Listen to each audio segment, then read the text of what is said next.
questions for Coach. Mark said situational work is kind of going to define this last week. So how do you try to use that?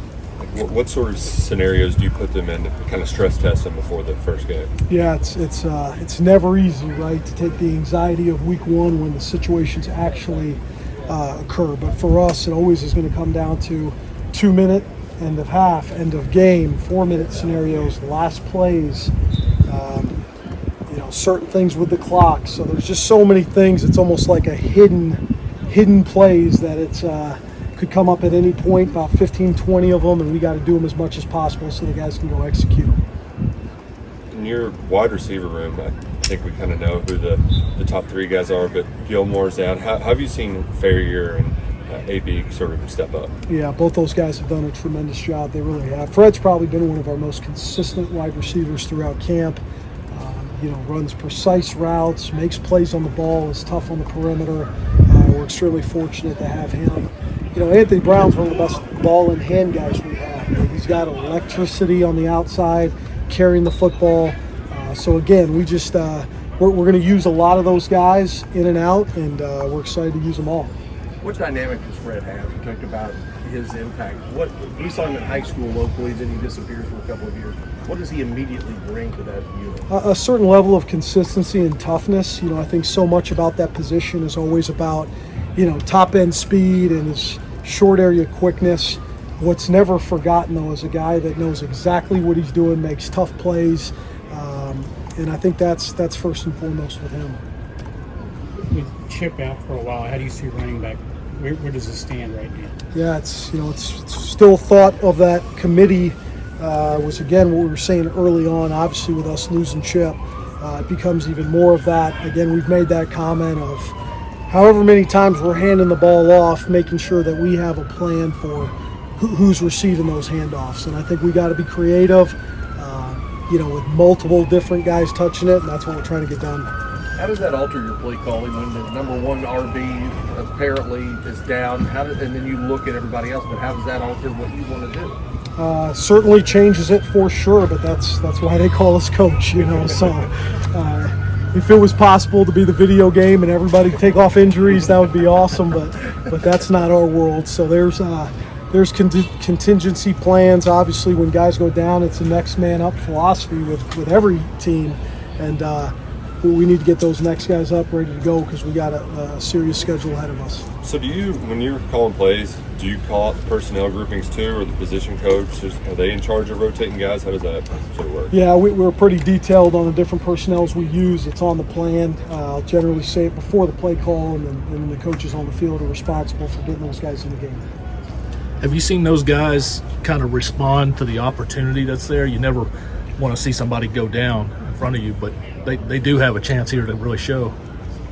Yeah, absolutely. I think it's a situation you tell a guy, can't ever guarantee you when your time's going to come, but it's going to come. And I think for Jason Patterson and Wilcox, particularly those two guys, Demi I think's been a guy who's been in there a majority regardless. But those two young backs are going to get their opportunity. We're excited to see them go. How deep do you feel the offensive line is right now? How many guys are you comfortable with winning games? Yeah, I think we've said about 6 or 7 all along, and the biggest thing, again, is just the position flexibility, if you will, and what happens if a certain guy goes down. Can this guy fill in at that spot? Is he better on the left? Is he better on the right? So those are all things, again, we try to plan for and make sure we know what we're doing in a quick moment during game time.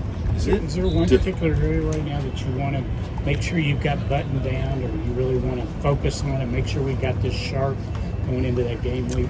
You're saying just schematically or in general? Any part of the offense. Yeah, I think it's a great question. I think the operational part is the number one thing. We always tell our guys all the time before you can, go win games, you got to figure out how not to lose them. And I think in those week one opportunities, again, with the anxiety up, they haven't been in front of 70,000 people. It's the operational stuff, making sure the signals from the snap count to the communication is the most critical thing, and that's it. It's the win the pre-snap for us. Everything we're trying to get done in the pre-snap to get a line. We like to do a lot of different things.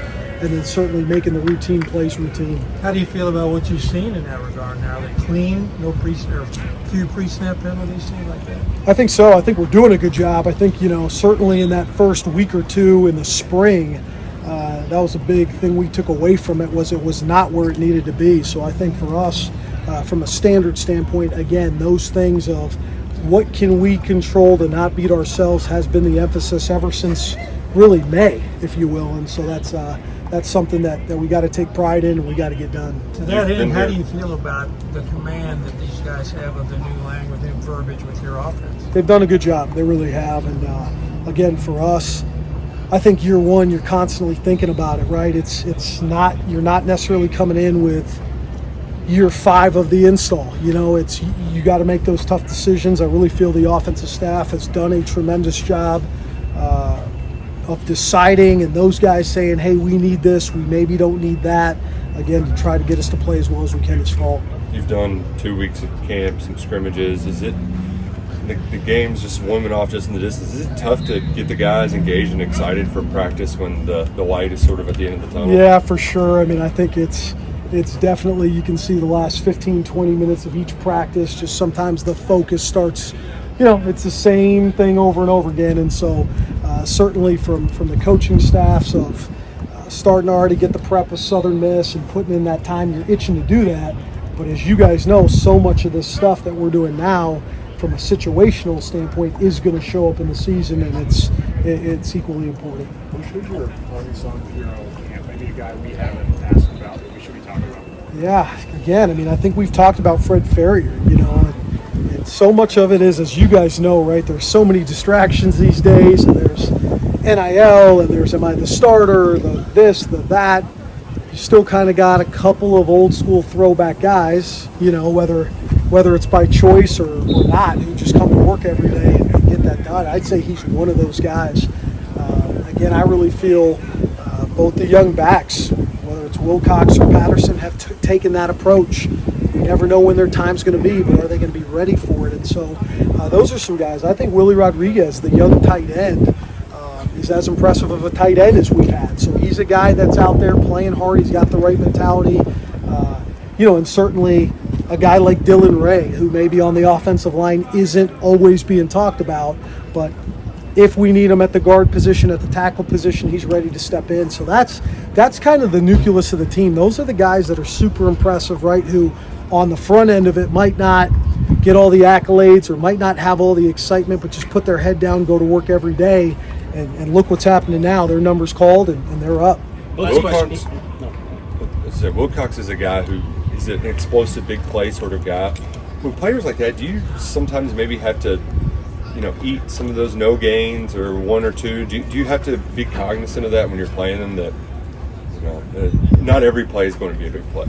Yeah, exactly. I think, again, when we look at our numbers, right, there's that equal balance of who's touching the ball, right? Sometimes you're giving it to a guy who's maybe going to push the pile and get you 3 to 4 yards every play, and then there's got to be the variance of, hey, on this play, we're willing to take that risk, if you will. We're willing to get it to a guy that can make a big play and a big run.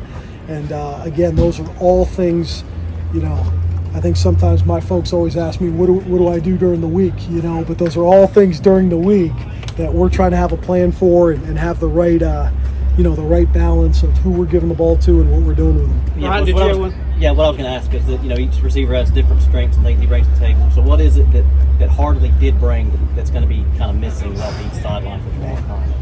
Yeah, you guys know I've talked about Hardley a lot. I mean, he is, in my opinion, as complete a young receiver as I've been around from the standpoint of he's got top-end speed, he's a good route runner, he's tough, he's physical. So there's just a lot of things there. Every once in a while you get these freshmen that, they don't even recognize the lights. They don't know if it's big lights, small lights, what it is. They're just excited to be in the SEC at a place like Kentucky playing for Coach Stoops, and he kind of had that vibe. Like, there was no, oh man, I got to save myself for a long year. He knew one speed, and I think we get him healthy. If he consistently can take that mindset, I think the world of Harvey Goodman. Thanks, Coach. Thank you guys.